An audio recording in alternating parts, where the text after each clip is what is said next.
Welcome student. आज हम discuss करेंगे मैथ का टॉपिक क्लास 9 से। और प्रीवियस वीडियो के अंदर हमने चैप्टर 2 को फिनिश किया था। एक्सरसाइज 2.5 के क्वेश्चंस किए थे। आज हम नए चैप्टर की डिस्कस करेंगे, चैप्टर नंबर 3। चैप्टर नंबर 3 को रिवाइज करेंगे। आई होप आपको सभी क्वेश्चन अच्छे समझ में आ गए होंगे। अगर आपको वीडियो अच्छी लग रही लाइक करें, शेयर करें ज़्यादा से ज़्यादा एंड चैनल को सब्सक्राइब करें। लेट्स सी, आज का टॉपिक हम स्टार्ट करेंगे चैप्टर नंबर 3 से। तो हमारे पास चैप्टर नंबर 3 है कोऑर्डिनेट ज्योमेट्री। सो यहाँ पे हम डिस्कस करेंगे कोऑर्डिनेट ज्योमेट्री के जितने भी टॉपिक है उन टॉपिक पे डिस्कस एंड कुछ क्वेश्चंस करेंगे। आज की वीडियो के अंदर हमारे पास 3.1 एक्सरसाइज रिवाइज करेंगे विद कॉन्सेप्ट।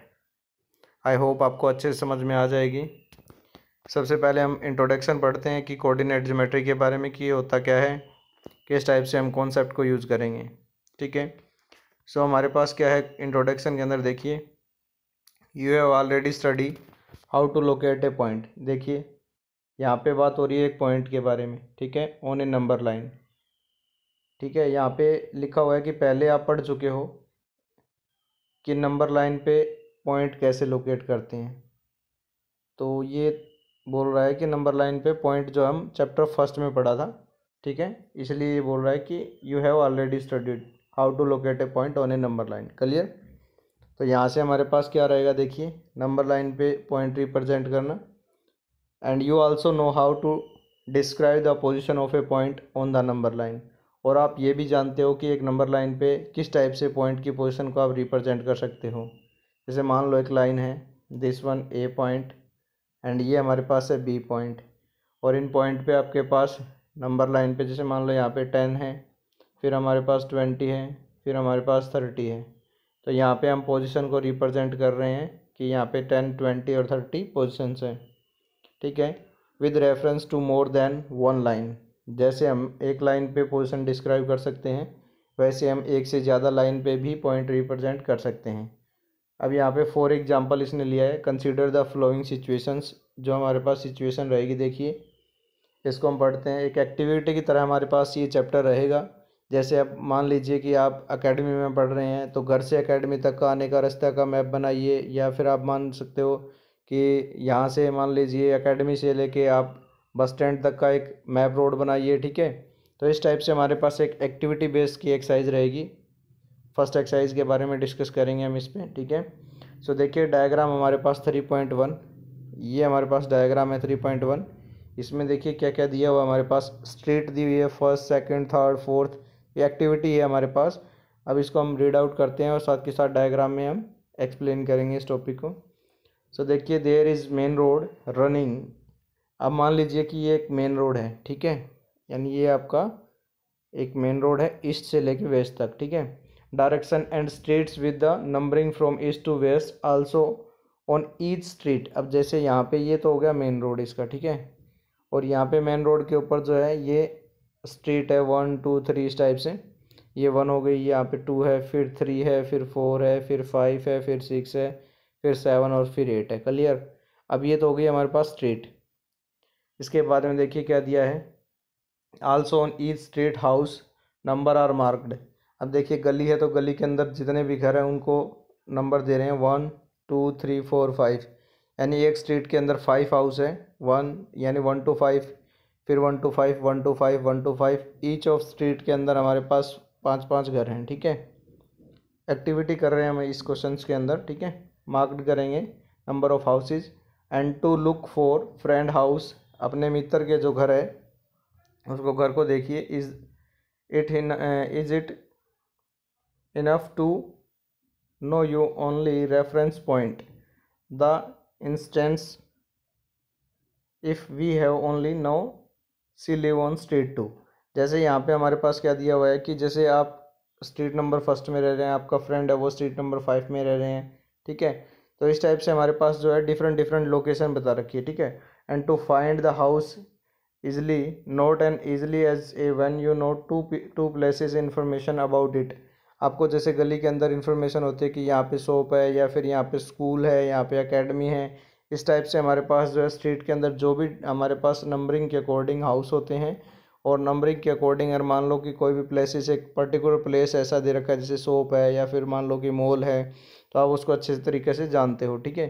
तो हम इस टाइप से क्या करेंगे, नंबर लाइन पे रिप्रेजेंट करेंगे इनको। तो यहाँ पे इसने क्या किया है, सभी को नंबर लाइन के अकॉर्डिंग इन्फॉर्मेशन बता रखी है। We know 2 places of information about it, namely the number of street on which it, ठीक है, सिचुएटेड। इसके बाद में इसने क्या कहा है कि जो स्ट्रीट दे रखी है 1 2 3 4 5, ये सब कुछ इसमें जो डायग्राम में वो ये बोल रहा है कि रिप्रेजेंट हम कर रहे हैं, ठीक है। मैंने आपको सिंपल बता दिया कि आपके पास एक मेन रोड है, उस मेन रोड के अंदर आपके पास क्या है, 1 2 3 4 4 स्ट्रीट आपके पास लेफ्ट साइड में और 4 आपके पास राइट साइड में है, ठीक है। उनमें आपके पास 1 स्ट्रीट के अंदर, एक गली के अंदर 5 घर हैं, उनको नंबर दीजिए और आप एक मैप बना सकते हो एक्टिविटी के रूप में, ठीक है। लेट्स सी, अभी हम टॉपिक डिस्कस करेंगे जो हमारे पास था एक्सरसाइज 3.1 का।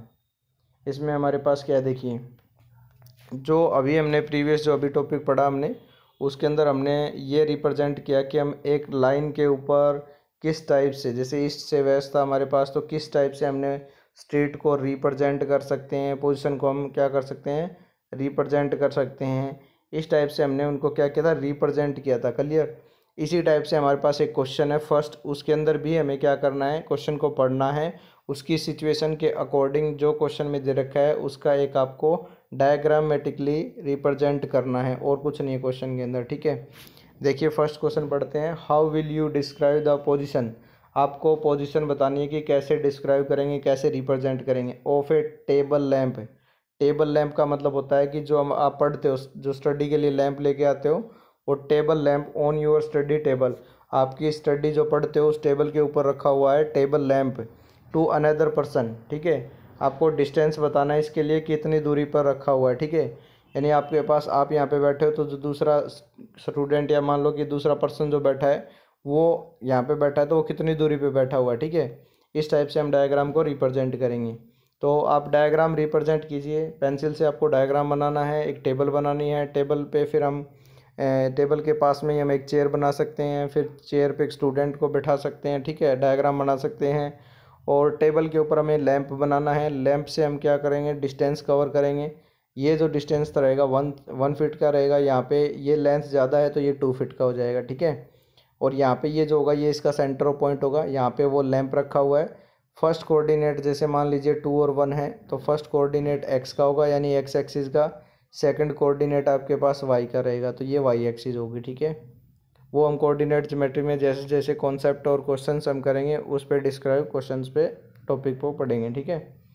सो देखिए, the table lamp is 2 feet from the sitting sides of the desk. अब जैसे यहाँ पे आपके पास बैठा है उससे लैंप जो है 2 फीट की दूरी के ऊपर है, ठीक है, 2 फीट डिस्टेंस पे दिया हुआ है। उसके बाद में क्या बोल रहा है कि sitting side of the desk, और जो साइड से अगर हम बात करें डेस्क की, वो डिस्टेंस इसका जो दे रखा है वो 1 फीट है, ठीक है। From its right edge, right edge का मतलब है कि जो हमारे पास इसकी साइड दे रखी है ये और ये और ये जो हमारे पास दे रखी है, ये हमारे पास राइट एज है, यानी आपका, अगर मैं एंगल की बात करूँ तो 90 डिग्री का एंगल है।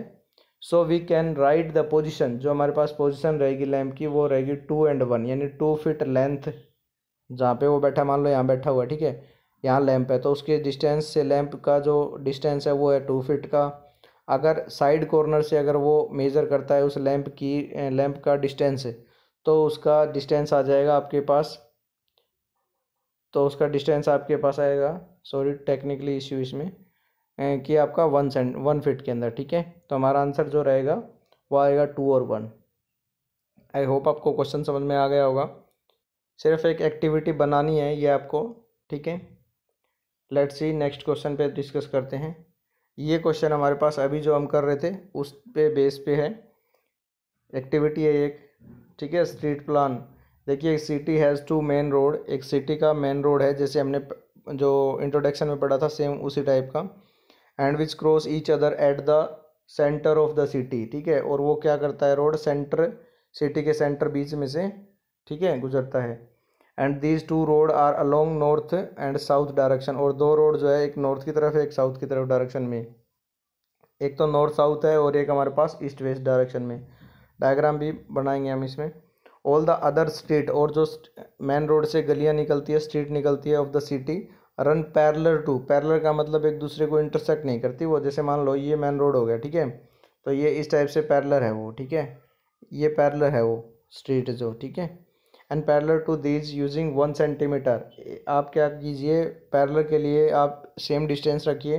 रोड आर, जो हमारे पास रोड से जो स्ट्रीट है वो हमारे पास हो जाएगी 200 meter apart, and there are 5 street, 5 गली हो जाएगी इन ईच डायरेक्शन, प्रत्येक डायरेक्शन के अंदर, using, sorry to technically issue. So देखिए यहाँ पे हमारे पास क्या था, each cross street is refer to the flowing of manner if the second street running in the north south direction and fifth in the east west direction meet at some crossing, then we will call the cross street 2 and 5 using the conversion। देखिए हमारे पास first point में क्या पूछा हुआ है, ये अभी हमारे पास मेन रोड जो है ईस्ट से लेके वेस्ट तक का, ठीक है, इसके अंदर हमारे पास 5 स्ट्रीट है, मेन जो हमारे पास है 1, ये हो जाएगी हमारे पास स्ट्रीट गली जो है 1 2 3 4 5 पैरेलल, ठीक है। फिर इसके बाद में हमारे पास जो है, यहाँ से हमारे पास अगर हम बात करें दिस साइड से, तो हमारे पास 1 2 3 4 5, ये भी हमारे पास 5 स्ट्रीट है, ईस्ट की तरफ भी और वेस्ट की तरफ भी, ठीक है, और साउथ और नॉर्थ की तरफ भी। उसके बाद में देखिए हमारे पास फर्स्ट पॉइंट में क्या पूछा हुआ है, जो street and 2 and 5 using the conversation, how many cross streets can be refer to as a 4 and 3, आपको 4 और 3 को रिप्रेजेंट करना है, ठीक है। सेकंड के अंदर हमें क्या करना है, 3 और 4 को रिप्रेजेंट करना है। देखिए हम किस टाइप से रिप्रेजेंट करेंगे, ये डायग्राम हमें बनाना है। Only 1 cross street can be refer by 4 and 3, 4 और 3 को एक स्ट्रीट जो है वो क्रॉस करती है, कौन सी हमारे पास 4 and 3, ये पॉइंट हमारे पास होगा 4 and 3 का। A different cross road and refer to 3 and 5, लेकिन जो डिफरेंट हमारे पास है वो है 3 and 4, ये हो गया हमारे पास पॉइंट 3 and 4। 3 और 4 का मतलब होगा कि हमारे पास जो ये लेंथ हम ले रहे हैं, ये 3 आपका लिया यहाँ पे एक्स का, और ये 4 जो है वो वाई का है, ठीक है। There is only 1 such a cross street, तो इनमें से कितनी स्ट्रीट हमारे पास मिलेगी, सिर्फ एक स्ट्रीट मिलेगी जो एक दूसरे को क्रॉस करेगी, ये मिलेगी, ठीक है, ये देखो ऐसे, ठीक है। यहाँ पे हमारे पास एक स्ट्रीट ऐसी है जो एक दूसरे को क्रॉस कर रही है, ठीक है। तो ये हमारे पास जो है इस टाइप से हमारे पास इस क्वेश्चन का आंसर हो जाएगा। सिंपल, आपको ये नहीं है कि पार्ट्स अलग से डिफाइन करने पड़ेंगे, सिर्फ दोनों पार्ट है। फर्स्ट पार्ट में आपको सिंपल पॉइंट को रिप्रेजेंट करना है, how many cross street can be refer to as a 4 and 3, तो देन आप पॉइंट बनाइए 4 and 3 का, 4 and 3 का। तो यहाँ पे हमारे पास क्या होगा, ये वाई के पॉइंट दे रखे हैं, तो यहाँ पे वाई का पॉइंट 3 है तो 3 ले लिया, एक्स का हमारे पास 4 है तो हमने 4 लिया यहाँ पे पॉइंट, क्लियर। इसी टाइप से 4 और 3 को रिप्रेजेंट कीजिए, तो 4 और 3 में हमारे पास एक्स का वाई का दे रखा है 4 पे, तो ये देखिए 4 है वाई का, एक्स का 3 है, तो ये हमारे पास स्ट्रीट नंबर 3 है, इस टाइप से ये देखिए, ठीक है। यहाँ पे ये जो स्ट्रीट है ये आपकी बनी हुई नहीं है, मिस्टेक है इसमें, रफ की हुई है, मैं बना देता हूँ अलग से। ये देखिए ये ऐसे बनेगी यहाँ पे, ये आप स्किल से कर लेना अच्छे से, क्लियर स्टूडेंट। आई होप आपको एक्सरसाइज 3.1 जो है वो अच्छे से समझ में आ गई होगी। Thank you student.